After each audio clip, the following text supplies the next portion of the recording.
देवेंद्र फडणवीस, ये सूत्रों के हवाले से खबर है। सीएम पद के लिए फडणवीस का नाम तय हो चुका है। फडणवीस के नाम का औपचारिक ऐलान होना महज अब बाकी है।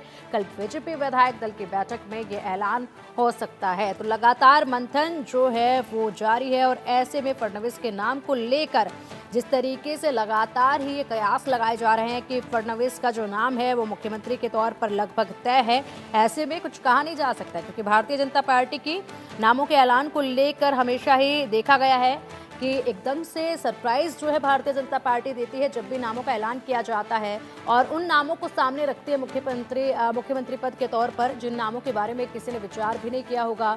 बात करें मध्य प्रदेश की, बात करें राजस्थान की, बात करें हरियाणा की, तो हमेशा ही ऐसा होता आया है। लेकिन अब महाराष्ट्र में देखना होगा। हालांकि मंथन जो है वो लगातार जारी है, क्योंकि महाराष्ट्र की जो राजनीति है वो इन बाकी राज्यों से काफ़ी अलग है। तो ऐसे में फडणवीस के नाम को लेकर ही चर्चाएं काफी तेज है। महाराष्ट्र विधानसभा चुनाव 2024 में शानदार जीत हासिल करने के बाद भी महायुति की सरकार का गठन नहीं हो पाया और ऐसे में भारतीय जनता पार्टी से कौन अगला मुख्यमंत्री होगा, ये सवाल अभी भी बरकरार है। इसकी अभी तक कोई आधिकारिक घोषणा नहीं की गई है, लेकिन सूत्रों के हवाले से खबर यही है कि फडणवीस ही अगले मुख्यमंत्री हो सकते हैं। एक बार फिर से उनका नाम सामने आ सकता है, लेकिन औपचारिक तौर पर इसका ऐलान होना अभी बाकी है।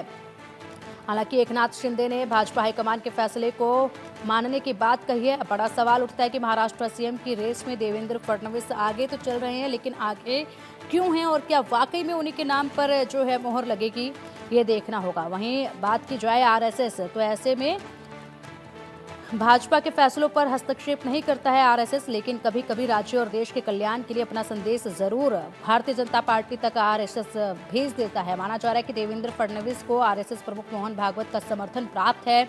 संघ भी चाहता है कि देवेंद्र फडणवीस को ही सत्ता की कमान दी जाए।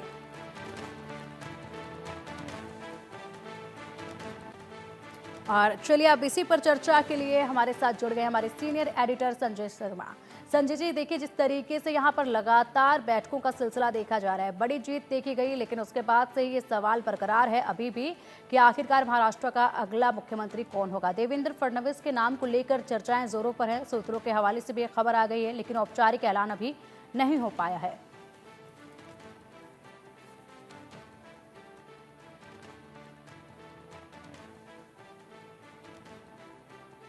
संजय जी, क्या आपको आवाज मिल पा रही है?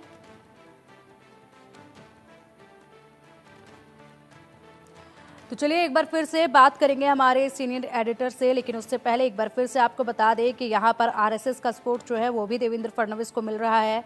और अगर बात की जाए दूसरी पार्टियों की, तो देवेंद्र फडणवीस की भारतीय जनता पार्टी में भी अच्छी पकड़ है। साथ ही दूसरे दलों के नेता भी उन्हें पसंद करते हैं।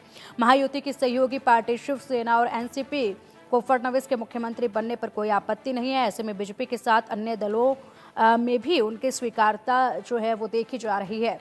और चलिए हमारे सीनियर एडिटर संजय शर्मा हमारे साथ जुड़ गए हैं। संजय जी, देखिए अभी तक नाम का ऐलान नहीं हुआ है, लगातार बैठकों का सिलसिला देखा गया है। सूत्रों के द्वारा कहा जा रहा है कि एक बार फिर से देवेंद्र फडणवीस ही मुख्यमंत्री की कुर्सी के हकदार हो सकते हैं, लेकिन अगर बात की जाए तो अभी कोई औपचारिक ऐलान नहीं हुआ है। भारतीय जनता पार्टी हमेशा सरप्राइज करती है लोगों को जब भी ऐसे फैसले लिए जाते हैं। कोई सरप्राइज यहाँ देखा जाएगा या फिर इसी नाम पर मोहर लग सकती है? यहाँ पे आया नहीं ना।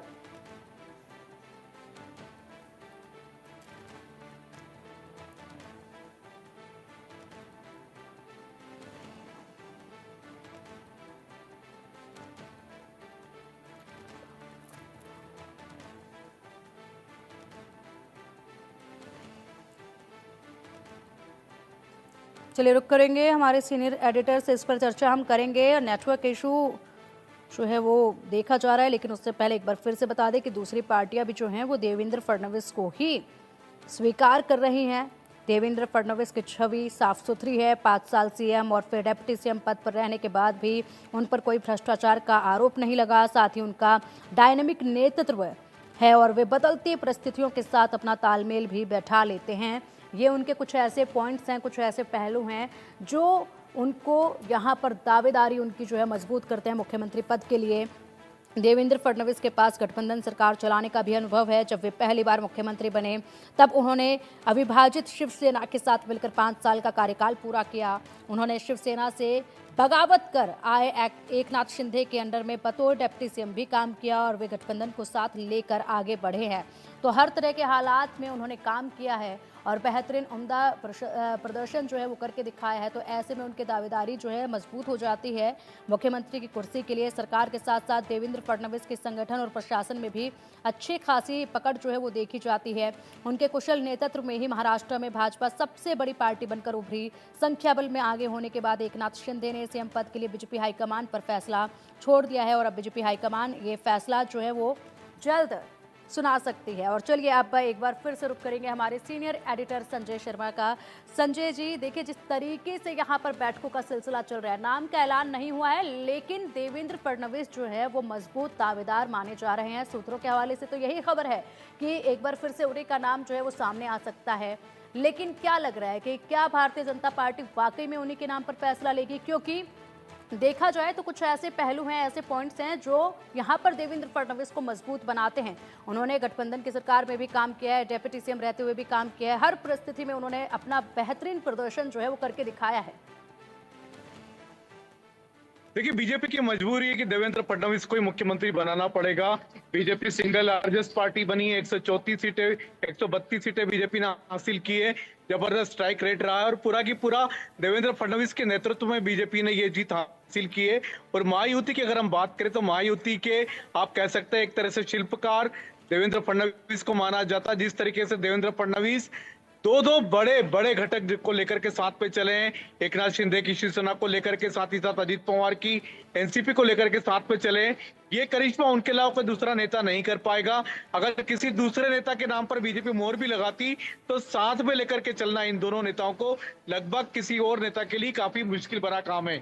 लेकिन देवेंद्र फडणवीस इसके के लिए काफी कंफर्टेबल है क्योंकि वो लंबे समय से एकनाथ शिंदे और अजीत पवार के साथ काम कर रहे हैं, दोनों को साथ में लेकर के चल रहे हैं। तीनों के बीच में ट्यूनिंग काफी अच्छी है। हमने देखा किस तरीके से 2014 से 2019 पहले देवेंद्र फडणवीस मुख्यमंत्री रहे, 2019 में 3 दिन के लिए सीएम बने। उसके बाद जब से महायुति की सरकार बनी है, तीनों नेता एक साथ रहे। तो बीजेपी का बड़ा शिल्पकार देवेंद्र फडणवीस को माना जाता है और ये लगभग तय माना जा रहा है कि कल जब बीजेपी के विधायक दल की बैठक होगी उसमें देवेंद्र फडणवीस को ही नेता चुना जाना लगभग तय माना जा रहा सूत्रों के अनुसार। और 5 तारीख को जब शपथ विधि होगी तो देवेंद्र फडणवीस तीसरी बार मुख्यमंत्री पद की शपथ ले सकते हैं। तो लगभग ये तय माना जा रहा है संजय जी, जिस तरीके से आप बता रहे हैं। लेकिन अगर इसी में हम बात करें तो आरएसएस वैसे तो भारतीय जनता पार्टी के किसी भी फैसले में इंटरफेयर नहीं करते हैं, हस्तक्षेप नहीं करते हैं, लेकिन यहाँ पर ये भी बताया जा रहा है कि आरएसएस ने भी अपना पूरा समर्थन जो है वो देवेंद्र फडणवीस को ही दिया है। और ये संदेश जरूर आरएसएस कभी कभार बीजेपी के पास भेज देते हैं कि उनका रुख किस तरफ है। देखिए, आरएसएस की बात करें या बीजेपी की बात करें, क्योंकि देवेंद्र फडणवीस बीजेपी का भी चेहरा है, आरएसएस से भी उनके सीधे संबंध हैं, सीधे संपर्क में नागपुर से ही आते हैं देवेंद्र फडणवीस। तो उनकी ताजपोशी को लेकर किसी को कोई संदेह नहीं है। हाँ, बीजेपी के कई सारे नेताओं का यह भी कहना है कि देवेंद्र फडणवीस का नाम चुनाव के पहले से ही सामने आ चुका था। हमने देखा अमित शाह के साथ जब बैठक थी महायुति के तीनों नेताओं की, वहां भी लगभग जब ये तय हुआ था कि बीजेपी का ही सीएम होगा तब भी नाम लगभग उनका तय हो चुका था। लेकिन औपचारिक घोषणा, औपचारिक ऐलान इसका बीजेपी विधायक दल की बैठक के बाद होगा। यही बीजेपी की परंपरा, यही बीजेपी का ट्रेडिशन है। तो विधायक दल की बैठक में ही नेता का नाम तय होता है। कल जब नेता पद के लिए जब फैसला होगा, विधायक दल की बैठक में नाम तय होगा, उसके बाद देवेंद्र फडणवीस और उनके साथ में महायुति के दोनों नेता, तीनों नेता जाकर के राज्यपाल से मिलेंगे और सरकार बनाने का दावा भी पेश करेंगे। तो जहां तक मुझे लगता है कि जो मुख्यमंत्री बनने या मुख्यमंत्री के नाम की जो अटकलें हैं वो लगभग इस तस्वीर साफ हो चुकी है। लेकिन औपचारिक ऐलान के लिए हमको कल तक का इंतजार करना होगा। बिल्कुल, बस अब कल का दिन बाकी है और ये नाम का ऐलान भी हो जाएगा। फिलहाल शुक्रिया संजय जी आपका इन तमाम जानकारियों के लिए।